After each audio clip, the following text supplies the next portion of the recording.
Assalomu alaykum barchaga. Atom tuzilishi mavzusidan navbatdagi savolni ko'ramiz. 28-savol. Elementning oksidlanish darajasi +4 bo'lganda elektronlar soni 10 ta bo'lsa, undagi nukleonlar yig'indisi va nukleonlar, neytron va proton soni qancha bo'ladi? Tushunarli.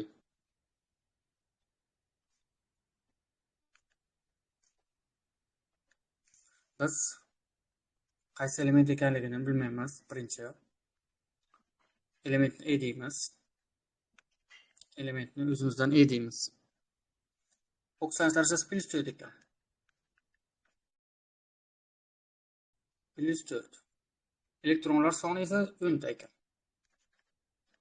Shu elementda hozir +4 oksidlanish darajasi bo'lgan paytda elektronlar soni 10 ta ekan. +4 oksidlanish darajasi deydiki, demak 4 elektron qotdan bo'ladi. Demak, jami elektronlar soni necha bo'ladi? Ya'ni elementda elektronlar soni jami 14 bo'ladi. Demak, 10 qo'shamiz 4 ni 14. 14 ekan. Undagi nukleonlar yig'indisi va nukleonlar soni qancha bo'ladi? Nukleonlar yig'indisi bizga proton bilan neytron beradi. Bu yerni bitta formula qilib belgilab olaylik. Proton plus neytron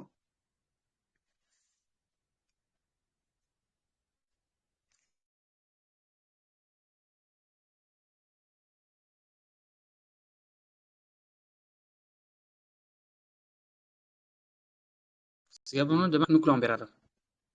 Ana endi 14 ekan. Nukleonlar yig'indisi proton plus neytron. Proton demak elektron 10 ta ekan, demak proton soni ham shuncha bo'ladi. Proton soni demak elektron jami 14 ta chiqdi. 14 ta elektron. Proton demak 14 ta bo'ladi. 14 ta bo'ladi. 14-chi demak element kremniy ekan elementimiz. Uning massasi esa 28. Buni bilamiz. 28 massasi. Hop. Ana endi neytron soni topishimiz kerak. Neytron soni topishimiz uchun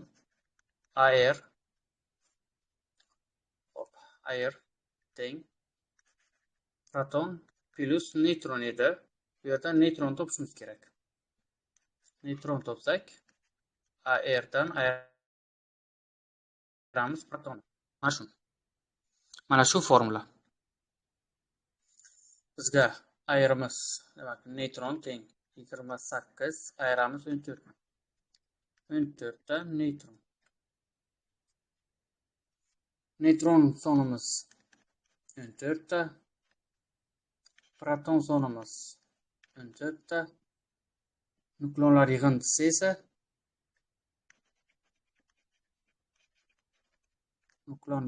esa bizga 28 bo'ldi. 28. Shunaqa javob C javobda turibdi.